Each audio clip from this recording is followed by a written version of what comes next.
আল্লাহর পয়গম্বর সাল্লাল্লাহু আলাইহি সাল্লাম সিজদা থেকে উঠতে পারতো না, কষ্ট হইতো। হযরতে খাতুনে জান্নাত ফাতিমা রাদিয়াল্লাহু তাআলা আনহা আয়েশা বুরুটা উঠাইতেন, তারপর নবীজি তার জন্য বদদুয়া করে না। সুবহানাল্লাহ, বদদুয়া করে নাই। আমরা হইলে কি করলাম? হইলে বদদুয়া করলাম, আল্লাহ তুমি তাকে ধ্বংস করে দাও। কথা ঠিক না? ঠিক। নবীজি তার জন্য বদদুয়া করে নাই। এই জন্য আল্লাহ পাক রব্বুল আলামিন বলেন, উতলু মা উহিয়া ইলাইকা মিনাল কিতাব ওয়া আকিমিস সালাত ইন্নাস সালাতা তানহা আনিল ফাহশাই ওয়াল মুনকার। আল্লাহ পাক রব্বুল আলামিন নবীকে অর্ডার করেছেন, আদেশ করেছেন, উতলো, এটা আমলের সিগা। ও নবী, আপনার উপর যে কোরআন তেলাওয়াত করা হয়েছে, অবতীর্ণ হয়েছে, আপনি কোরআন তেলাওয়াত করে মানুষকে শোনান। সুবহানাল্লাহ। আলহামদুলিল্লাহ নাহমাদুহু ওয়া নাস্তাঈনুহু ওয়া নাস্তাগফিরুহু ওয়া নু'মিনু বিহি ওয়া নাতাওয়াক্কালু আলাইহি ونعوذ بالله من شرور أنفسنا ومن سيئات أعمالنا من يهده الله فلا مضل له ومن يضلله فلا هادي له وأشهد أن لا إله إلا الله وحده لا شريك له وأشهد أن سيدنا وسندنا وحبيبنا ومولانا محمدا عبده ورسوله الذي أرسل إلى الناس كافة بشيرا ونذيرا وداعيا إلى الله بإذنه وسراجا منيرا أما بعد فأعوذ بالله من الشيطان الرجيم بسم الله الرحمن الرحيم اتل ما أوحي إليك من الكتاب وأقم الصلاة إن الصلاة تنهى عن الفحشاء والمنكر ولذكر الله أكبر وقال النبي صلى الله عليه وسلم أول ما يحاسب به العبد يوم القيامة الصلاة أو كما قال عليه الصلاة والسلام الحمد لله লাখা ইসলামী আদর্শ বন্ধু সংগঠনের উদ্যোগে ইসলামী মহাসম্মেলনের শ্রদ্ধাভাজন সভাপতি উপস্থিত হযরত উলামায়ে কেরাম, মুরব্বী আনাজাম, যুবক ভাইয়েরা, পর্দার অন্তরাল থেকে অবস্থানরত শ্রদ্ধেয় মা ও বোনেরা, মহান আল্লাহ তাআলার দরবারে অসংখ্য অগণিত শুকর আদায় করছি, যিনি আমাদেরকে মাহফিলের মধ্যে আসার বসার তৌফিক দান করেছেন। শুকরিয়া তাআলা আদায় করে নেই আলহামদুলিল্লাহ। অতি সংক্ষিপ্ত সময়ে কিছু গুরুত্বপূর্ণ আলোচনা করব। আমি আপনাদের সামনে পবিত্র কোরআনুল কারীমের সূরা আল আনকাবুতের 51 আয়াত কারিমা তেলাওয়াত করেছি, 21 পারা। এই আয়াতে আল্লাহ পাক রব্বুল আলামিন নামাজের গুরুত্ব সম্পর্কে আলোচনা করেছেন। সুবহানাল্লাহ বলি সবাই। ঈমান আনয়ন করার পরে মুসলমানের সর্বপ্রথম যেটা সবচেয়ে গুরুত্বপূর্ণ কাজ, সেটা হলো নামাজ। এই নামাজ আল্লাহ পাক রব্বুল আলামিন কোরআন শরীফের প্রায় 82 জায়গায় নামাজের আলোচনা করেছেন। সুবহানাল্লাহ। হাদিসে আল্লাহ রাসূল সাল্লাল্লাহু আলাইহি সাল্লাম বলেন, আউয়ালু মা ইউহাসাবু বিহিল আবদু ইয়াউমাল কিয়ামাতিস সালাহ।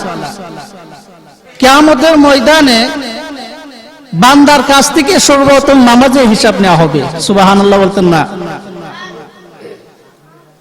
তো নামাজটা আমাদের কেমন হইতে হবে? হাদিসে আসছে, হাদিসে জিবরাইলে আসছে, আল্লাহ নবী বলেন আনতা আবুদাল্লাহ কান্নাকা তারাহু ফাইল্লাম তাকুন তারাহু ফাইন্নাহু ইয়ারাক। আল্লাহর নবী বিশ্ব নবী মুহাম্মদুর রাসূলুল্লাহ সাল্লাল্লাহু আলাইহি সাল্লাম বলেন, হে আমার উম্মতরা, এমন ভাবে তোমরা নামাজ আদায় করবা যেন মহান আল্লাহ পাক রব্বুল আলামিন তোমাদেরকে দেখতে আসে। তোমার যদি এই ধারণা না থাকে তাহলে এই খেয়াল করবা যেন আল্লাহ তাআলা তোমাকে দেখতেছে। সুবহানাল্লাহ। এই জন্য আল্লাহর নবী বিশ্ব নবী মুহাম্মদুর রাসূলুল্লাহ সাল্লাল্লাহু আলাইহি সাল্লাম কেমন ভাবে নামাজগুলি আদায় করতেন? তাফসীরের কিতাবের মধ্যে আসছে, আল্লাহ পাক রব্বুল আলামিন নবীজির জিন্দেগীর সব গুনাহ মাফ করিয়া দিয়েছেন, আগের এবং পিছনের গুনাহ মাফ করিয়া দিয়েছে। সুবহানাল্লাহ। এরপর নবীজি নামাজের মধ্যে দাঁড়াইয়া থাকতে থাকতে পা মুবারকগুলি ফলিয়া যাইত। আম্মা জান হযরত আয়েশা সিদ্দিকা রাদিয়াল্লাহু তাআলা আনহা বলেন, ও আল্লাহর পয়গম্বর, আল্লাহ তাআলা তো আপনার আগের এবং পিছনের গুনাহ মাফ করিয়া দিয়েছে, আপনি এত নামাজ কেন পড়েন? পা মুবারকগুলি ফুলিয়া গেছে। আল্লাহর পয়গম্বর বিশ্ব নবী বলে, আয়েশা, মহান আল্লাহ যে আমাকে মাফ করিয়া দিয়েছে, আমি আফালা কুনা আবদান শাকুরা, আমি কি মহান আল্লাহর শুকরগুজারি বান্দা হব না? সুবহানাল্লাহ। এই নামাজ শিক্ষা দিতে গিয়ে পয়গম্বর আরবি সাল্লাল্লাহু আলাইহি সাল্লাম অনেক কষ্ট করেছেন তায়েফের ময়দানে দ্বীনের দাওয়াত দেওয়ার জন্য। বিস্তারিত আলোচনা করার সুযোগ নাই। নবীজি যখন অসুস্থ হয়ে গেছে, শেষ বছর, মৃত্যুর কিছুদিন আগে, আল্লাহর পয়গম্বর মসজিদে যাইতে পারে না, অসুস্থ হয়ে গেছেন। হযরতে আবু বকর সিদ্দিক রাদিয়াল্লাহু তাআলা আনহুর ইমামতিতে মসজিদে নববীতে নামাজ চলতেছে। সুবহানাল্লাহ জোরে বলেন। আল্লাহর পয়গম্বর ডাক দিয়ে বলে, আয়েশা, ও আমার ঘরের পর্দা একটু উঠাইয়া দাও, আমি দেখবো আমার উম্মতগুলি কিভাবে নামাজ পড়ে। সুবহানাল্লাহ। আয়েশা রাদিয়াল্লাহু তাআলা আনহা পর্দাটা উঠাইয়া দেওয়ার পরে আল্লাহর পয়গম্বর তাকাইয়া দেখে সিদ্দিক আকবর আবু বকর সিদ্দিক রাদিয়াল্লাহু তাআলা আনহুর ইমামতিতে মসজিদে নববীতে নামাজ চলতেছে। দৃশ্যটা দেখার পরে পয়গম্বর আরবি সাল্লাল্লাহু আলাইহি সাল্লাম চোখের পানি ছেড়ে দিয়ে কাঁদতেছেন। সুবহানাল্লাহ বলেন। নবীজি কাঁদতেছেন। আম্মা জান আয়েশা সিদ্দিকা রাদিয়াল্লাহু তাআলা আনহা, আমাদের মাতা আয়েশা ডাক দিয়ে বলতেছেন, ওগো পয়গম্বর, আপনি কিসের জন্য কান্নাকাটি করতেছেন, কাঁদতেছেন কেন? এটা তো আপনার খুশির সংবাদ, কারণ আপনার বর্তমানে আপনার প্রিয় সাহাবী আবু বকর রাদিয়াল্লাহু তাআলা আনহু মসজিদে নববীতে নামাজ জামাতের সাথে পড়াইতেছে। আল্লাহর পয়গম্বর ডাক দেয়া বলে, আয়েশা গো, এটা কোনো আমার দুঃখের কান্না নয়, এটা হলো আমি নবীজির খুশির কান্না। সুবহানাল্লাহ। ও আয়েশা, এটা তো আমার দুঃখের কান্না নয়, এটা হলো আমার খুশির কান্না, কারণ এই দিনের দাওয়াত দেওয়ার জন্য, নামাজ প্রতিষ্ঠা করার জন্য আমি অনেকগুলি কষ্ট করেছি। তাইফের ময়দানে রক্ত রঞ্জিত হয়ে গেছে। আমি দিনের দাওয়াত দেওয়ার জন্য কাফেররা আমাকে অনেক অত্যাচার করেছে। আল্লাহর পয়গম্বর সাল্লাল্লাহু আলাইহি সাল্লাম নামাজ পড়েন, কিন্তু আবু জেহেল সহ্য করতে পারে না। নাউজুবিল্লাহ জুড়ে বলেন। তাফসীরে কিতাবের মধ্যে আসছে, রাসূল কারীম সাল্লাল্লাহু আলাইহি সাল্লাম যখন নামাজের মধ্যে দাঁড়াইতেন, নামাজে দাঁড়ানোর পরে নবী যখন সিজদার মধ্যে যাইতেন, আবু জেহেল ওই জাহান্নামের কীট নবীজির উপরে উটের যত পচা বরুলে আছে নবীজির মাথায় রাখতো। নাউজুবিল্লাহ জোরে বলেন। সহ্য হইতো না। আল্লাহর পয়গম্বর সাল্লাল্লাহু আলাইহি সাল্লাম সিজদা থেকে উঠতে পারতো না, কষ্ট হইতো। হযরতে খাতুনে জান্নাত ফাতিমা রাদিয়াল্লাহু তাআলা আনহা আয়েশা বুরুলটা উঠাইতেন, তারপর নবীজি তার জন্য বদদুয়া করে না। সুবহানাল্লাহ, বদদুয়া করে নাই। আমরা হইলে কি করলাম, হইলে বদদুয়া করলাম, আল্লাহ তুমি তাকে ধ্বংস করে দাও। কথা ঠিক না? ঠিক। নবীজি তার জন্য বদদুয়া করে নাই। এই জন্য আল্লাহ পাক রব্বুল আলামিন বলেন, উতলু মা উহিয়া ইলাইকা মিনাল কিতাব ওয়া আকিমিস সালাত ইন্নাস সালাতা তানহা আনিল ফাহশাই ওয়াল মুনকার।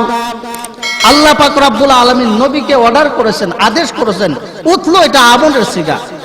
ও নবী, আপনার উপর যে কোরআন তেলাওয়াত করা হয়েছে, অবতীর্ণ হয়েছে, আপনি কোরআন তেলাওয়াত করে মানুষকে শোনান। সুবহানাল্লাহ।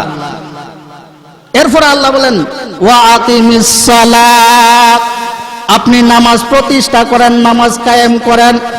ইন্নাস সালাতা তানহা আনিল ফাহশাই ওয়াল মুনকার, নিশ্চয় নামাজ মানুষকে অশ্লীল কাজ থেকে, মানুষকে ফাহেসা কাজ থেকে নামাজ বিরত রাখে। সুবহানাল্লাহ। নামাজ পড়লে লাভ না লস? হাদিসের মধ্যে আসছে, আল্লাহ রাসূল সাল্লাল্লাহু আলাইহি সাল্লাম বলেন, যদি মানুষ নামাজ পড়ে আমার উম্মত, তাদেরকে 5টা পুরস্কারে পুরস্কৃত করা হবে। সুবহানাল্লাহ জোরে বলেন। কয়টা পুরস্কার? অনেকগুলি পুরস্কার আছে, এর মধ্যে 5টা পুরস্কার আল্লাহ তাআলা তার রিজিকের অভাব দূর করে দিবেন। সুবহানাল্লাহ জোরে বলেন। 2 নম্বর পুরস্কার, তার কবরের আযাব আল্লাহ মাফ করে দিবেন। 3 নম্বর পুরস্কার, ফুলছে রাতের ফুল বিজলির আকারে পার করে দিবেন। সুবহানাল্লাহ জোরে বলেন। 4 নম্বর পুরস্কার হইল, তার ডান হাতে আমলনামা দেওয়া হবে। সুবহানাল্লাহ জোরে বলতেন না? কোন হাতে আমলনামা দেওয়া হবে? ডান হাতে আমলনামা দেওয়া হবে।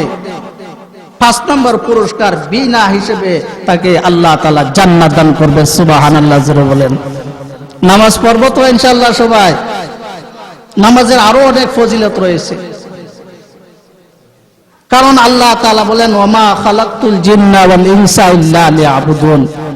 আমাদেরকে বানাইছেন আল্লাহ তাআলা, মানব জাতি এবং জিন জাতি, এই 2টা জাতিকে আল্লাহ বানাইছেন ইল্লা লিয়াবুদুন, একমাত্র আল্লাহর ইবাদত করার জন্য। সুবহানাল্লাহ জোরে বলেন। কার ইবাদত করার জন্য বানাইছেন আমাদেরকে? আই লিয়াবুদুনের ব্যাখ্যা করতে মুফাসসিরের কারণ বলেছেন, আই লিয়ারিফুন, আল্লাহর পরিচয় পাওয়ার জন্য আপনাকে আমাকে দুনিয়াতে আল্লাহ পাঠিয়েছেন। সুবহানাল্লাহ। আজকে আল্লাহর সাথে সম্পর্ক করতে হলে হক্কানি ওলামায়ে কেরামের সাথে সম্পর্ক রাখতে হবে, হক্কানি বুজুর্গে কেরামের সাথে সম্পর্ক রাখতে হবে, হক্কানি ওলিদের সাথে সম্পর্ক রাখতে হবে।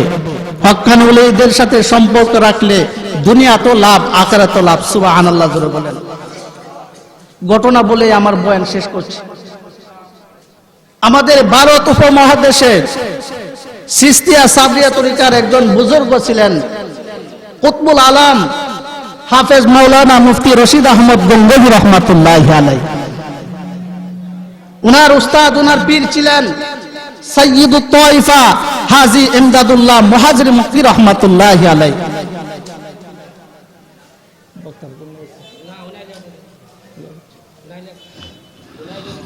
হাজী ইমদাদুল্লাহ মুহাজির মুফতি রহমাতুল্লাহি আলাইহি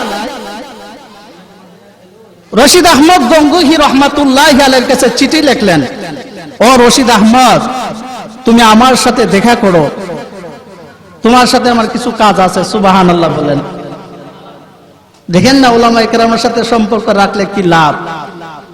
এত বড় একজন বুজুর্গ, এত বড় একজন মুফতি সাহেব, মুফতি রশিদ আহমদ গঙ্গোহী রহমাতুল্লাহি আলাইহি গেলেন সাইয়্যিদুত তায়েফা হাজী ইমদাদুল্লাহ মুহাজির মুফতি রহমাতুল্লাহি আলাইহির দরবারে খানকায় গেলেন। বর্তমানে অনেকে বলে ফির মুরিদি জায়েজ নাই। আসলে ফির মুরিদি জায়েজ আছে, ফির মুরিদি না করলে আপনার আত্মশুদ্ধি হবে না। কলম আপনার আমার নষ্ট হয়ে গেছে। আল্লাহর ওলিদের সংস্রবে গেলে, আল্লাহর ওলিদের সোহবতে গেলে আপনার আমার এই যে ভিতরে যে জং আছে, অন্তরের জংগুলি দূর হয়ে যাবে। সুবহানাল্লাহ বলেন। কে গেলেন? মুফতি রশিদ আহমদ গঙ্গোহী রহমাতুল্লাহ আলাইহি গেলেন। সাইয়্যিদুত তাইফা হাজী ইমদাদুল্লাহ মুহাজিরে মক্কির কাছে গেলেন। যাওয়ার পরে বলতেছেন, ও রশিদ আহমদ, আমার ভিতরে কিছু এলেম আছে, এই এলেমের আমানত আমি তোমার কাছে দিয়ে যাইতেছি। সুবহানাল্লাহ বলেন। কি এলেম আছে? উনার ভিতরে মারিফতের নূর আছে, মারিফতের এলেম আছে। আজকে তো মারিফত আল্লাহর ওলিদের সাথে, আল্লাহর ওলিদের কাছ থেকে দূরে রাখার জন্য অনেকগুলি মানুষ বিভিন্নভাবে চেষ্টা করতেছে। কথা ঠিক না ঠিক? আল্লাহর ওলি রশিদ আহমদ গঙ্গোহী রাহমাতুল্লাহি আলাইহি সাইয়্যিদুত তাইফা হাজী ইমদাদুল্লাহ মুহাজিরে মক্কি রাহমাতুল্লাহি আলাইহি খানকার ভিতরে গেলেন। যাওয়ার পরে ওনাকে বায়াত করলেন, মুরিদ করাইলেন।